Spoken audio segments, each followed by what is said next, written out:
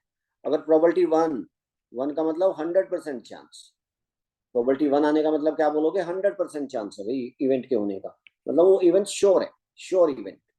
ठीक है, probability generally हम यूज करते आए हैं ना, किसी किसी चीज का चांस होने का हम बोल देते हैं 100%, इसका मतलब 100% को प्रोबेबिलिटी में बोला जाता है वन। 0% मतलब प्रोबेबिलिटी जीरो। 50% मतलब 1/2। ठीक है, हम बोलते हैं भाई इसका इस काम के होने का चांस 90% है, इसका मतलब आप क्या समझो कि होने के चांसेस ज्यादा हैं, काम हो सकता है। ठीक है, 50% मतलब आधा आधा है, हो भी सकता है नहीं भी हो सकता है। ठीक है, हम बोले 1% चांस है, तो वो काम हम करते ही नहीं है। ठीक है, चांस कम, यही प्रोबेबिलिटी है। ठीक है, 0 और 1 के बीच में नंबर होता है। चलिए, ये होता है प्रोबेबिलिटी, कोई इवेंट है भाई उसके होने की प्रोबेबिलिटी, और प्रोबेबिलिटी उसके ना होने की प्रोबेबिलिटी। या तो कोई इवेंट होगी या ना होगी, दोनों, या तो होगी ये या फिर नहीं होगी, दोनों। Probability of E plus probability of E complement E bar हमेशा वन रहता है। ठीक है, चलिए कुछ क्वेश्चन करते हैं, इस पर बेस्ड कुछ क्वेश्चन करते हैं। अब देखिए इसको, अब देखो क्वेश्चन प्रोबेबिलिटी का है, इसमें उसने एपी भी लगा दिया कहीं पे। Out of 11 consecutive natural numbers, if three numbers are selected at random without repetition, then the probability that they are in AP with positive common difference। भाई 11 consecutive natural numbers हैं, मतलब हमारे पास 11 consecutive natural numbers हैं, 1 2 3 4 5 6 7, मैं यही ले लेता हूँ, 8 9 10 11। और इनमें से आपने 3 नंबर निकाले, कितने नंबर सेलेक्ट किए, 3 numbers are selected at random, 3 numbers are selected. 3 number select करोगे और प्रोबेबिलिटी निकालनी है, probability that they are in AP, और जो एपी है उसका कॉमन डिफरेंस पॉजिटिव, एपी में आने हैं भाई। देखो पहली चीज है, ए इवेंट है, इवेंट ए है मान लो, 3 numbers are selected and they are in AP, they are in AP, और वो एपी में है। ठीक है, इसकी प्रॉपर्टी चाहिए हमें, तो मैं क्या करूंगा, प्रॉपर्टी करेंगे क्या, प्रॉपर्टी एफ ए में इस इवेंट के फेवर में कितने केसेस है, नंबर ऑफ एलिमेंट इन ए, और नीचे number of element in sample space.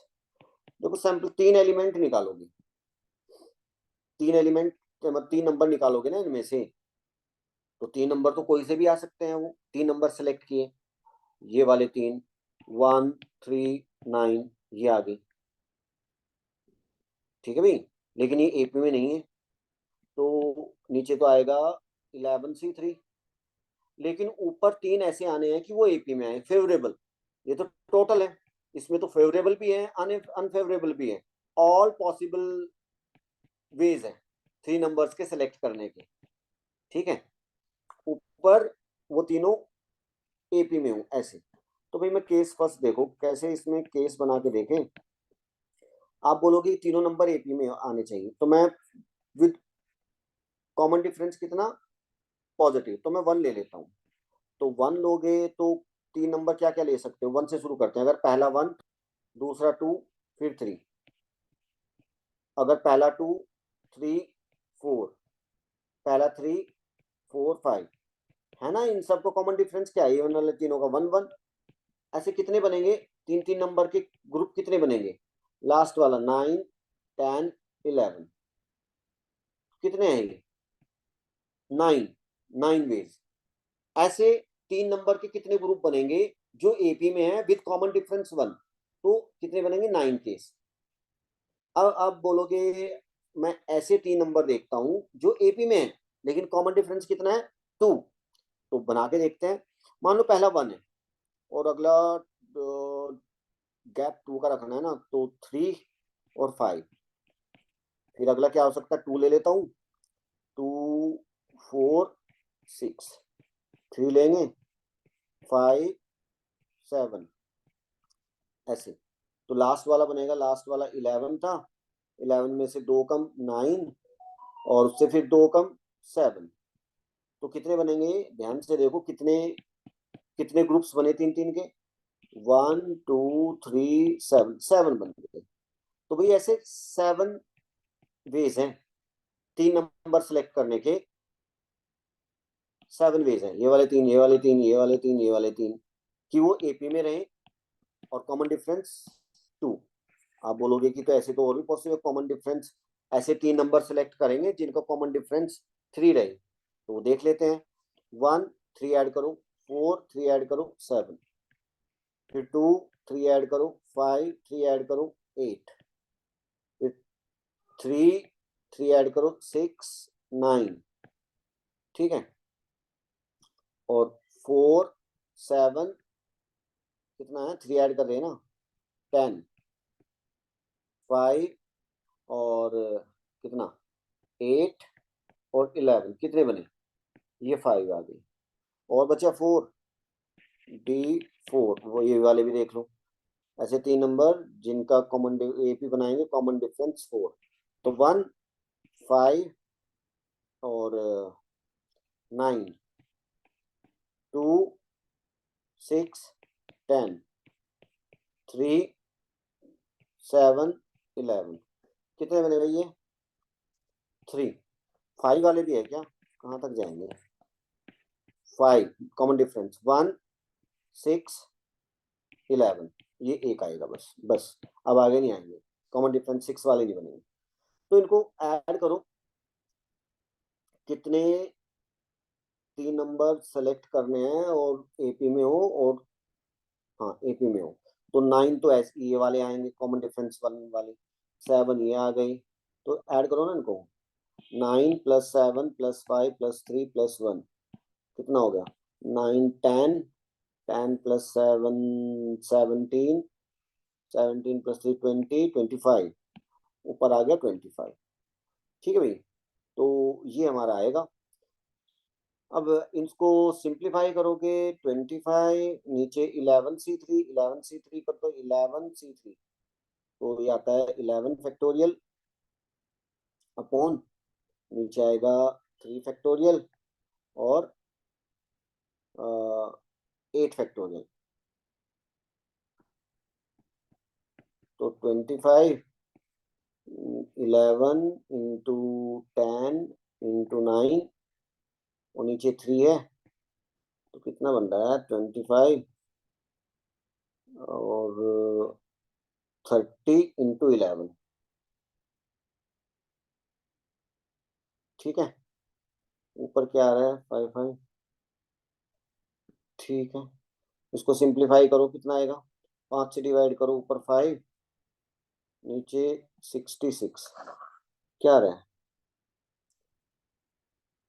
5 और 66, कितने नंबर है, out of 11 consecutive natural numbers, consecutive natural numbers, 11C3 हमारा कितना, ऊपर 25 आया ना, 9 7,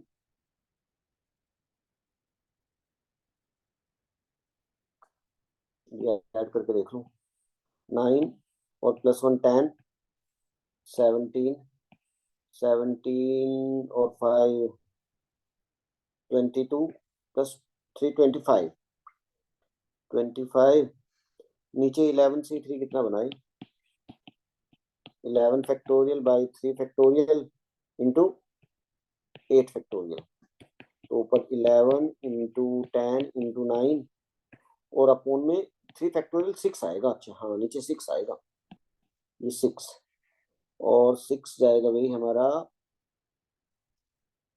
ये हटाओ, थोड़ी कैलकुलेशन दोबारा कर लेते हैं, तो 25 इंटू 6,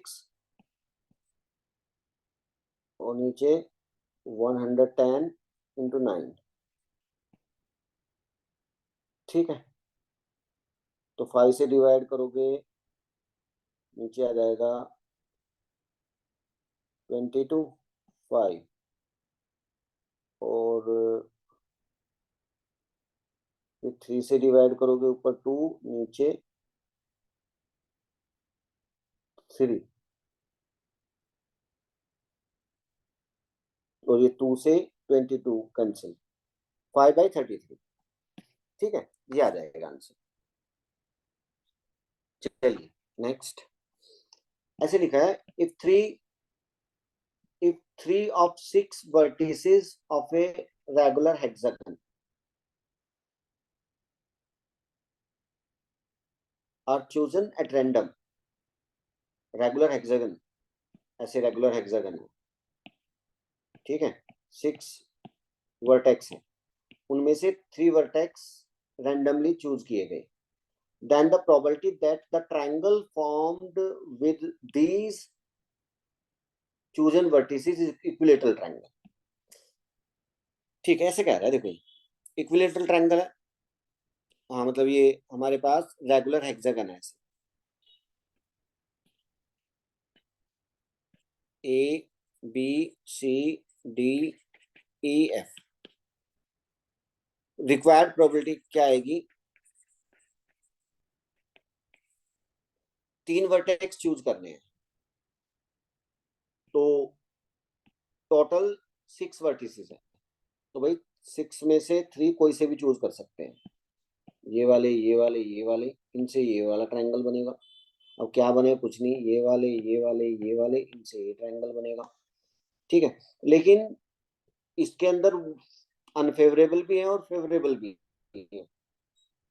अब ऐसे 3 वर्टेक्स कौन से हैं ताकि उनसे इक्विलेटरल ट्रायंगल बने, तो भाई एक तो हमारा ये वाला होगा, अगर मैं एक ये लेता हूं, एक ये, ठीक है, और एक ये, तो एक ट्रायंगल तो ये बनेगा, इक्विलेटरल ट्रायंगल, इक्विलेटरल, तीनों साइड बराबर, ये आपस में सब साइड बराबर थी उसकी, रेगुलर हेक्सागन, ठीक है ना, ये साइड दोनों साइड बराबर, और ये एंगल देखो, ये साइड और ये साइड बराबर है, ये तीनों साइड बराबर है इसमें, एक एक तो ये बन गया ट्रायंगल हमारा इक्विलेटरल ट्रायंगल। और पॉसिबल है कुछ इसमें, अगर देखो, और ऐसे बन सकता है, एक ये वाला, एक ऐसे बनेगा, ये भी इक्विलेटरल ट्रायंगल है, इसकी तीनों साइड बराबर है, ठीक है, पिक्चर से ही दिख रहा है, तो 2 ही पॉसिबल है, और कुछ इसमें बनेगा नहीं, तो ऊपर 2 आ जाएगा। अब सिंप्लीफाई करो, 6c3 कितना आ जाएगा, 6c3, 6 factorial by 3 factorial, 3 factorial, 6 into 5 into 4 upon 6, 20, तो 2/20, 1/10, 1/10 प्रोबेबिलिटीज।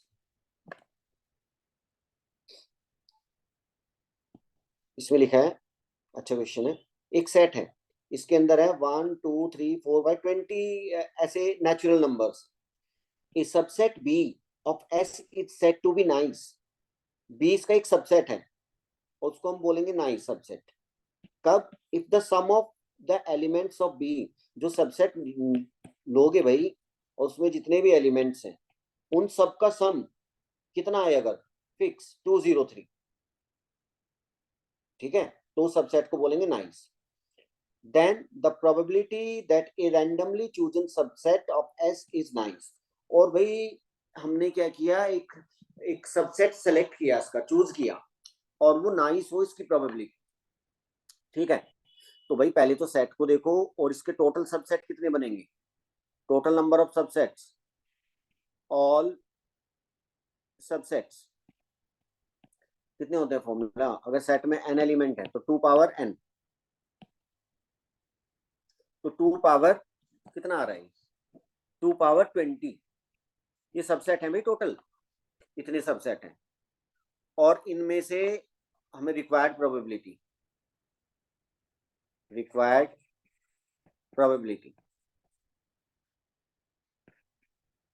ठीक है, प्रोबेबिलिटी की जो एक रैंडमली सबसेट सेलेक्ट किया, भाई इनमें सबसेट सेलेक्ट करोगे, इतने सबसेट है, कोई सा भी आ सकता है, तो एक सबसेट सेलेक्ट करने के टोटल सबसेट है 2 पावर 20, तो 2 पावर 20 वेज है एक सबसेट सेलेक्ट करने के। लेकिन वो सबसेट ऐसा हो उसके एलिमेंट का सम 203 हो। अब वो ऐसे सबसेट कितने हैं वो देखना है यहाँ पर। तो मैं क्या कर रहा हूं, कोई इसका जो सबसे बड़ा सबसेट बनेगा वो क्या बनेगा, सबसे बड़ा सबसेट, सबसे बड़ा सबसेट क्या बनेगा भाई इसका, every set is a subset of itself, यही बन गया 1 2 20।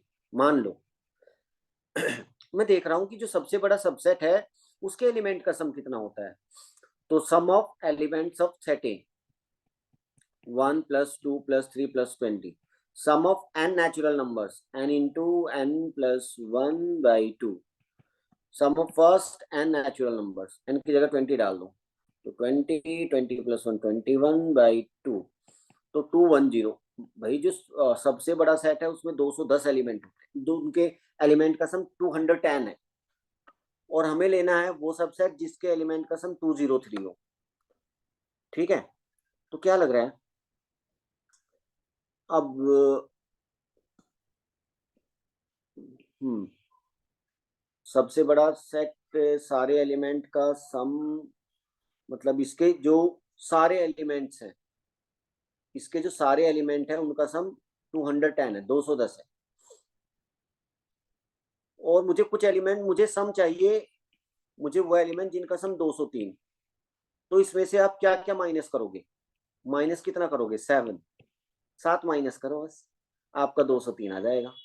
लेकिन 7 को कितने तरीके से, अब 7 या तो आप 7 को माइनस करोगे, 7 ले लो और माइनस कर दो, या तो ऐसे, या 7 का मतलब होता है ऐसे नंबर्स माइनस करने हैं जिनका सम 7। तो 7 कितने तरीके से बना सकते हो, या तो 7 हो, या 1 1, दो दो नंबर लोगे, 1 6 2 5, दो दो नंबर का देखें जिनका सम 7 हो, 3 4, ठीक है ये आ गया हमारा। और 7 बनाने के तरीके अगर 3 3 नंबर यूज करें, 1 2 4, ये आ सकता है। और क्या आएगा, 1 2 4 2 3 7, और नहीं बनेंगे। तो हम्म,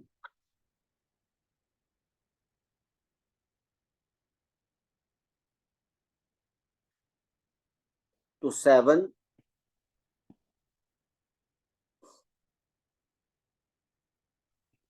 हो गया, और ये कितने वेज हैं, 5। पहला तो हो गया ये कि आप इसमें से एक सबसेट तो ये बनेगा A1, मतलब इसमें बस 7 को छोड़ के आप सब कुछ ले लो, 1 2 3 4 5 6 7 छोड़ के 8 9 20 तक, ये एक सबसेट है। लेकिन इसमें 7 नहीं है, 7 हटा दिया, क्योंकि 7 हटते ही इनका सम कितना बचा अब, क्योंकि सबका सम तो 210 था, इनका सम कितना बचा, 203। एक सबसेट तो ये आया। दूसरा आएगा A2। अब दूसरा तरीका है कि आप 1 और 6 ये दो एलिमेंट हटा दो बस, ठीक है, 1 हटा दो और 6, मतलब 2 3 4 5 7 8 9 सब कुछ हटा दो, ऐसे लिखते जाओ 20 तक। तो ये भी एक सबसेट है, इसमें 1 और 6 नहीं है। 1 और 6 का मतलब दोनों का सम कितना होता है, 7। अगर इस A2 सबसेट के सारे एलिमेंट का सम करोगे तो 203 आएगा, 203 आएगा, ठीक है, ऐसे दो। ठीक है, ऐसे ही अगर मैं, एक और सबसेट बनेगा, एस के सारे एलिमेंट ले लो 2 3 को छोड़ के, A3, एक और बनेगा 3 4 को छोड़ के सारे एलिमेंट ले लो एस के, या फिर 1 2 4 को छोड़ के सारे एलिमेंट। तो कितने सबसेट बनेंगे ऐसे एस के जिनका सम 203 आएगा? कितने बनेंगे? 5। इनके हिसाब से 1 2 3 4 5, इन्हीं के हिसाब से तो 5 बनेंगे ऊपर। ठीक है, तो ये हमारा आंसर है, इसी टाइप का इसका आंसर है। ठीक है भाई, ये आंसर है इसका। जो आंसर आएगा वो आएगा 5/2⁻20, ये आंसर आता है ऐसे इसका। नेक्स्ट,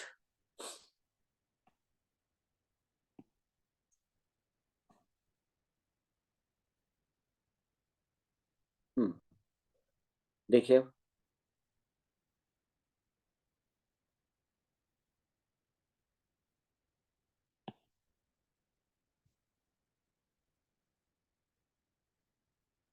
देखिए, 2 different families A and B are blessed with equal number of children.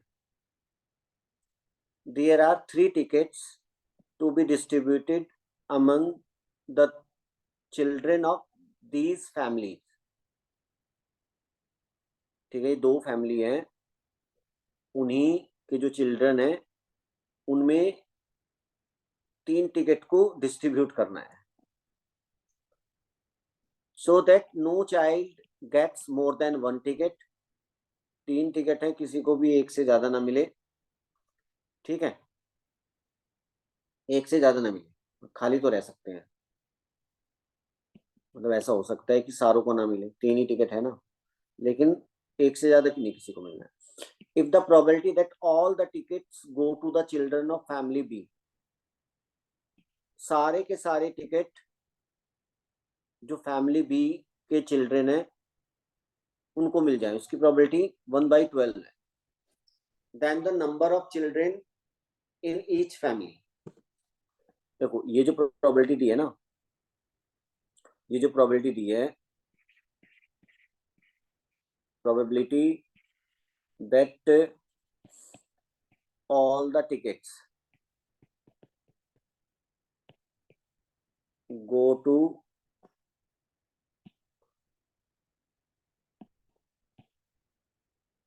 go to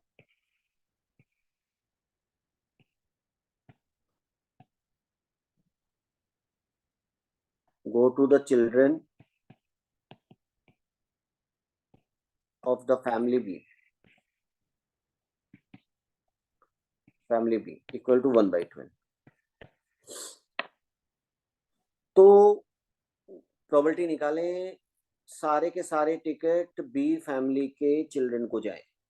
अब भाई वो 3 टिकट है, वो किसी को भी जा सकते हैं, चिल्ड्रन ए की फैमिली, फैमिली बी के चिल्ड्रन को भी जा सकते हैं, फैमिली ए के चिल्ड्रन को भी जा सकते हैं, लेकिन चिल्ड्रन है कितने? Number of children in each family, और दोनों फैमिली में इक्वल नंबर ऑफ चिल्ड्रन है, तो मैं लेट कर रहा हूँ number of children in family A, number of children in family B equal to n है। तो टोटल कितने हो गए? 2n। टोटल चिल्ड्रन कितने हो गए? 2n। और वो 3 टिकट हैं भाई, देखो 3 टिकट हैं, उनके लिए वो 2n चिल्ड्रन है, किसी को भी जा सकते हैं। कितने तरीके से भाई? 2n में से 3 सेलेक्ट करो और टिकट दे दो, एक एक टिकट। ठीक है, जितने तरीके से 3 सेलेक्ट कर सकते हैं उतनी तरीके से उनका डिस्ट्रीब्यूशन हो जाएगा। वो वाले कोई भी 3 सेलेक्ट हो जाए उनको टिकट दे दो बस। तो टोटल वेज है इसके 3 टिकट को डिस्ट्रीब्यूट करने के 2n चिल्ड्रन, 2nc3, 2n में से 3 चिल्ड्रन सेलेक्ट करो, टिकट दे दो। ऊपर है कि भाई वो सारे के सारे टिकट चिल्ड्रन बी, मतलब फैमिली बी के जो चिल्ड्रन है उसको जाने चाहिए। फैमिली बी में कितने चिल्ड्रन है? n, उनको तो फैमिली बी के चिल्ड्रन को ही जाने चाहिए, सबको ना मिले, लेकिन उन्हीं फैमिली बी के चिल्ड्रन में से ही फैमिली बी के चिल्ड्रन को ही मिले, सबको ना मिले चाहे, लेकिन ए के जो फैमिली ए है उसके चिल्ड्रन को ना मिले। तो भाई हम क्या करते हैं, चलिए फैमिली बी के जो चिल्ड्रन है उनको सारे तीनों के 3 टिकट दे देते हैं। फैमिली बी में कितने चिल्ड्रन है, एन, एन में से 3 चिल्ड्रन सेलेक्ट करो, टिकट दे दो, बस ये 1/12 है। बस सॉल्व करके यहाँ से एन मिल जाएगा, number of children in each family. तो ऊपर आ जाएगा NC3, ये आ जाएगा 12 NC3, और इधर आ जाएगा 2NC3। तो 12 NC3 n factorial by 3 factorial n minus 3 factorial, right side में आ जाएगा 2n फैक्टोरियल, अपॉन में आ गया 3 फैक्टोरियल, 2n माइनस 3 फैक्टोरियल। अब सॉल्व करके n निकालना है हमें, और एक आसान सा तरीका है, मेरे पास n की वैल्यू है ना, मैं छोटी से शुरू करूंगा, 3 4 5 6 वैल्यू डाल डाल के इसको सेटिस्फाई करा सकता हूँ, एक वो तरीका भी है, ठीक है ना। चलिए 12, तो ये आ जाएगा ऊपर n माइनस 3 फैक्टोरियल, नीचे है ना ऊपर n फैक्टोरियल, n फैक्टोरियल को ब्रेक करो, n into n minus 1 into n minus 2 into n minus 3 factorial, cancel कर दो, नीचे 3 फैक्टोरियल कैंसिल, उधर देखो कितना बचा, ऊपर 2n फैक्टोरियल को ब्रेक करेंगे, 2n माइनस 1 2n माइनस 2 और 2n माइनस 3 फैक्टोरियल कैंसिल, ये आ गया। तो भाई ये आएगा, n कैंसिल करो, इधर 2 से 12 6, n माइनस 1 n माइनस 2, यहाँ से 2 कॉमन ले लो, 2n माइनस 1 और 2n minus 1, n minus 1 cancel, अच्छा यार ये पूरा ही कैंसिल हो गया था ना, 6 आ गया था ना, 2 तो कैंसिल, अच्छा 2 अब बाहर आया ही, अब 2 से ये 6 भी कैंसिल करो, 3n माइनस 6, और उधर कितना बचा है हमारा, 2n माइनस 1, तो कितना आ रहा है, n इक्वल टू 5, ये हमारा आंसर है इसका, n equal to 5, n equal to 5, ये रहा। नेक्स्ट, ये सब जो डेफिनेशन पर बेस्ड क्वेश्चन है, लेकिन इवेंट वो कैसे भी बना सकता है, उसमें किसी भी टॉपिक को लेके आ सकता है, ठीक है। जैसे इसमें जितने भी क्वेश्चन है, किसी के अंदर यहाँ पर देखो ये इनइक्वालिटी वाला प्रॉब्लम भी आ गई, इनइक्वालिटी पर क्वेश्चन बना दिया उसने, ठीक है। ये ठीक है, ये वाला क्वेश्चन करते हैं।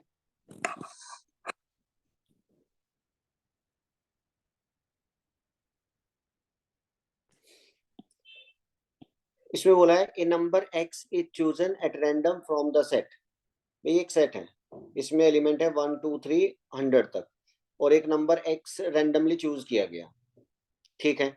डिफाइन द इवेंट ए, एक इवेंट डिफाइन की गई है, the chosen number x satisfies this inequality, जो नंबर x सेलेक्ट किया गया 1 to 100 वो इस इनइक्वालिटी को सेटिस्फाई करता है, ये इवेंट है। प्रोबेबिलिटी ऑफ इवेंट ए, तो भाई प्रोबेबिलिटी ऑफ इवेंट ए में हम करना क्या है,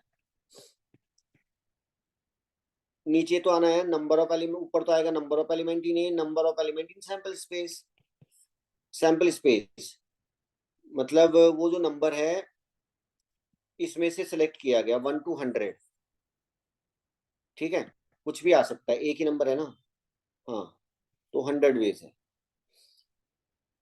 1 to 100 कुछ भी ऊपर है, वो इसको सेटिस्फाई करे, ये फेवरेबल है ऊपर, तो करें इनको, सॉल्व करें इस इनइक्वालिटी को, तो इस इनइक्वालिटी को वेविकर मेथड से सॉल्व करें तो ही आएगा।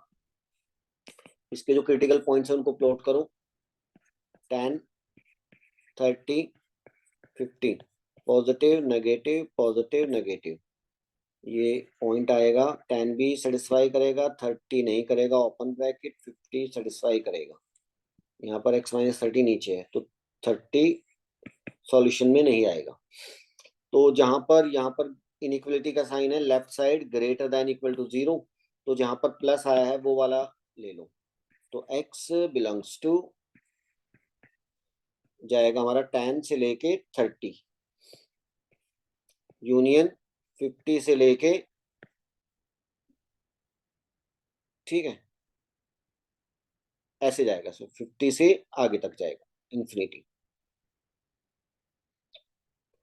और इन्फिनिटी क्या, हमें 100 तक सैंपल स्पेस से बाहर नहीं लेना है, ठीक है। हमें हमें भाई हमारा सैंपल स्पेस में 100 एलिमेंट है, तो मैं क्या कर सकता हूँ, इसको इन्फिनिटी मतलब ये 0 1 1 ये बाउंड्री और 100 ये रही बाउंड्री, ठीक है। इन्हीं के बीच में देखना है मुझे, तो इसको लिख लेता हूँ 100, ठीक है। अब इसके बीच में आप 10 से लेके निकालो ना नंबर, ये 10 से लेके और 29 तक उठा लो नंबर, और 50 से लेके 10 से लेके 29 तक सारे नंबर उठा लो, और आगे फिर 50 से लेके 100 तक उठा लो, ठीक है। तो 10 से लेके 29 तक कितने बनेंगे, कितने आ रहे हैं नंबर 10 से लेके 29 तक। अगर 1 से लेता मैं, अगर 1 से लेता और 29 तक लेता तो 29 होते। अब मैं 1 से 9 तक हटा दिए तो ये 20 है, इसके अंदर 20, और यहाँ पे 50 से 100 के बीच में, अगर मैं 1 से 100 के बीच में लेता तो 100 होते। तो 1 से 49 तक हटा दो, 49 हटा दो 100 में से 49, 51, दोनों का ऐड करो, 51 प्लस 20 71, तो भाई ये ऊपर आ गया 71, 71 बाई 100 तो 0.71, ये प्रोबेबिलिटी। चलिए नेक्स्ट, एक छोटा सा पॉइंट है, ये देख लेते हैं। odds in favor and odds against an event, ठीक है। इसमें होता क्या है, देखो कोई सैंपल स्पेस है भैया, ये सैंपल स्पेस है, ऐसे देखो, और इस सैंपल स्पेस में, ठीक है, किसी कोई इवेंट है ए, सैंपल स्पेस के दो पार्ट कर रहा हूं। एम आउटकम्स किसी इवेंट ए के फेवर में होंगी और एन अनफेवर में होंगी किसी इवेंट के, ठीक है भाई, ऐसे ही तो लिखा है यहाँ पे, ऐसे पढ़ लो उसको। If an experiment has m plus n total number of outcomes, total number of outcomes m plus n which are equally likely, mutually exclusive, exhaustive। if n outcomes are in favor of event a, भाई किसी event A है उसके m favour में है, n outcomes are not in favor of that event a, और n उसके favour में नहीं है, ठीक है। Means n outcomes are in against of event a, ठीक है, फेवर में नहीं है, उसके अगेंस्ट है, ठीक है, कुछ फेवर में होंगे कुछ अगेंस्ट होंगे कुछ केसेस। तो ये लाइन देखो ध्यान से बस, odds in favor of event a, इसका मतलब क्या है, odds in favor of, ये एक रेशियो है, क्या है, रेशियो है।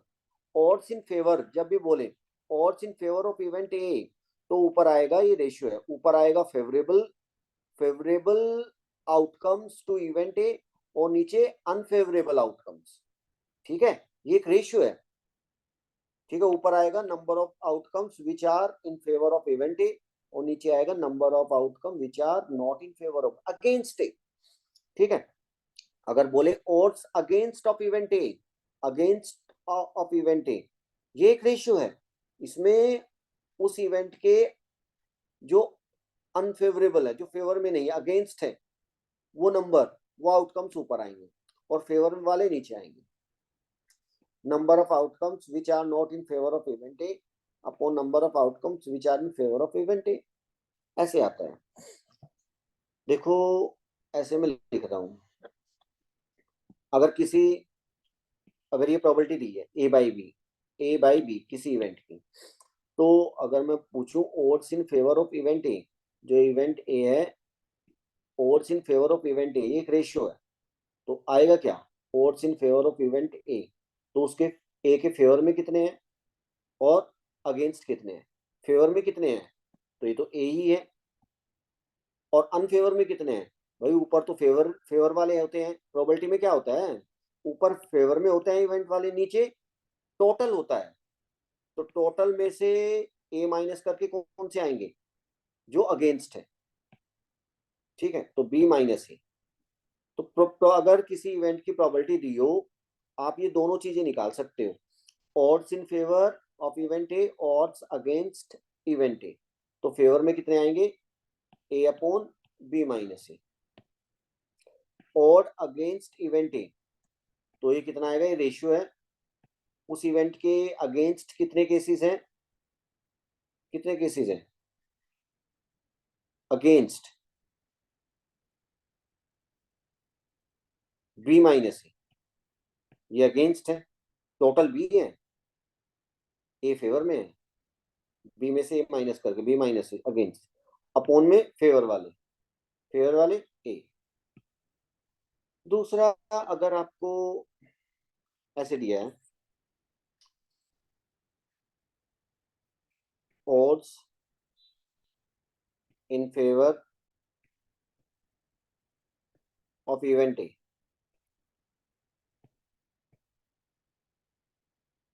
Equal to m by n, तो इससे क्या आप प्रोबेबिलिटी ऑफ ए निकाल सकते हो, प्रोबेबिलिटी की टर्म्स में लिख सकते हो उसको, तो लिख सकते हैं। नीचे ऊपर फेवरेबल, नीचे अगेंस्ट, नीचे आएगा टोटल m प्लस n, और ऊपर आएगा फेवरेबल, बना दी, ठीक है ना। अगर ऐसे पूछे, ये दिया है odds against of event A, तो भाई ये लिखा है m by n, m by n है, मान लो आपको पूछा गया प्रोबेबिलिटी ऑफ ए लिखो, तो नीचे टोटल और ऊपर अगेंस्ट अनफेवर में, अनफेवर वाले अगेंस्ट में क्या होता है, अगेंस्ट में क्या होता है भाई, अगेंस्ट में ओड अगेंस्ट इवेंट ए, ऊपर अनफेवरेबल वाले होते हैं, नीचे फेवरेबल, तो ऊपर आएगा एम। प्रोबेबिलिटी में क्या होता है, ए के फेवर में वो एम ही है, ऐसे लिखेंगे ओड अगेंस्ट, ये मान लो ऐसे लिख देते ना, आपको सेम ही दिख रहा है ना, ये ऐसे ऐसे लिखा जाएगा इसको।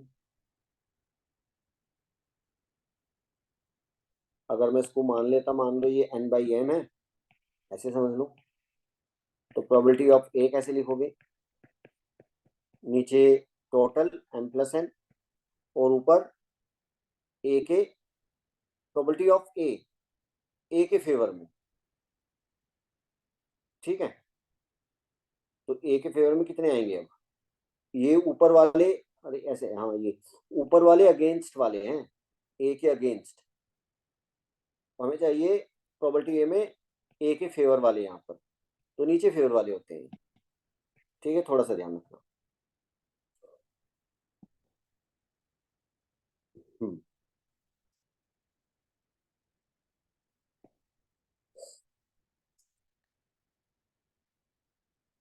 ये कुछ थ्योरम्स है, theorems on probability.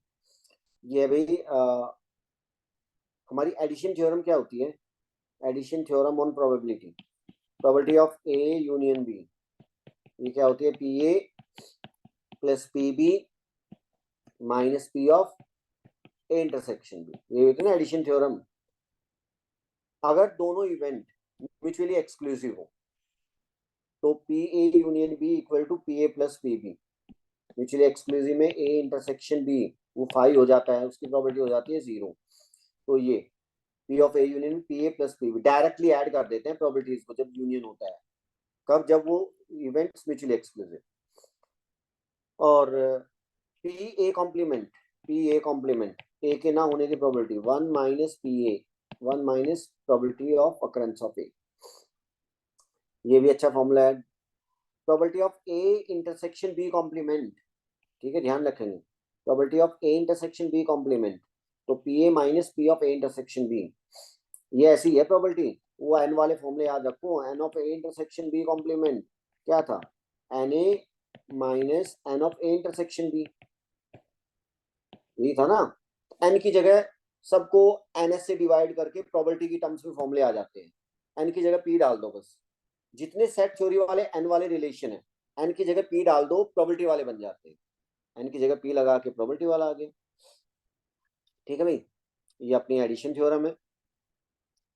if A and B are two events, P probability exactly one of A B occurs, exactly one of A B occurs, मतलब A B दो इवेंट हैं, उनमें से exactly one हो रही है, या तो A हो रही है B नहीं हो रही है, या फिर B हो रही है A नहीं हो रही है. Exactly one of A B occurs का मतलब है probability A intersection B complement का मतलब ए हो रही है बी नहीं हो रही है, यूनियन, और A B intersection A complement, B हो रही है ए नहीं हो रही है. और फिर ये जो ए इंटरसेक्शन बी कॉम्प्लीमेंट है और बी इंटरसेक्शन ए कॉम्प्लीमेंट है, ये रहा A intersection B complement, B intersection A complement, ये जो दोनों इवेंट है म्यूचुअली एक्सक्लूसिव है. जब इनके यूनियन की प्रोबेबिलिटी निकालोगे, A intersection B complement union B intersection A complement, जब इनके यूनियन की प्रोबेबिलिटी निकालोगे, ये दोनों इवेंट म्यूचुअली एक्सक्लूसिव हैं, तो डायरेक्ट प्रोबेबिलिटी ऐड हो जाएगी, P of A intersection B complement plus P of B intersection A complement. ठीक है, और ये हमारा नए वाले फॉर्मूले आ जाएंगे अब. उस फिर P of A intersection B complement की जगह क्या लिखोगे, P A minus P of A intersection B. ठीक है, और P B intersection A complement की जगह क्या लिखोगे, P B minus P of B intersection A या इंटरसेक्शन बी एक बार. तो फाइनल रिजल्ट ये आता है हमारा, ये वाला, ये फॉर्मूला आया है क्वेश्चन में, याद रख सकते हो. नहीं तो ये तरीका कि इसका मतलब ये ऐसे लिखो, एडिशन थ्योरम लगाओ फिर, और एडिशन थ्योरम लिख के फिर ये आ जाता है P A plus P B minus two P of A intersection B, ये इतना याद रख लो. ठीक है, ये वाला probability exactly one of A B occurs, तो PA plus PB minus 2 times P of A intersection B. भाई ऐसे लिखा है P of A complement union B complement, इसको कैसे लिखोगे, ये वाला याद नहीं रखना, तरीका याद रखना है, सेट थ्योरी वाली चीजें. A complement union B complement ऐसे लिखा, probability of De Morgan rule से अंदर वाली चीज को लिखा A intersection B whole complement, whole complement हटा दिया, one minus P of A intersection B, ऐसे लिख सकते हैं. ऐसे इसको लिखा हमने, इसको लिख सकते हैं P of A complement intersection B complement, दो कॉम्प्लीमेंट है ना, डिमॉर्गन रूल लगाओ, A union B whole complement, इसको लिख सकते हो one minus P of A union B. तो ये थोड़ी सी कैलकुलेशन करनी आनी चाहिए ना, कैसे सारे फॉर्मूले याद ना हो, लेकिन कैसे डील करना है उनको, कैसे स्टार्ट करना है. ठीक है, तो आप आइडिया रखिए. चलिए, if A, B and C are three events, तीन इवेंट, ये फॉर्मूला याद रखिए, probability of A union B union C, PA plus PB plus PC minus P of B intersection C minus P of C intersection A minus P of A intersection B plus P of A intersection B intersection C, याद रखना है इसको. ठीक है, और ये होता है अगर एन इवेंट है ये, probability of A1 union A2 union AN less than equal to PA1 plus PA2 plus PN, ये वैलिड होती है, ट्रू है ये result. A and B are two events, A B का सबसेट है, ए बी का सबसेट है, तो probability of A less than equal to probability of B, true. ठीक है ना, ये चेक कर सकते हो आप, सिंपल सिंपल प्रॉपर्टी है. अगर कोई इवेंट ए बी के अंदर है, ठीक है भाई, सैंपल स्पेस एक ही है दोनों का, लेकिन फेवरेबल ए, फेवरेबल जो ए के फेवर में होंगे वो केसेस जो बी के फेवर उसके अंदर ही है. अगर ए बी के अंदर है तो probability of A probability of B से probability of A less than equal to probability of B ही रहेगा.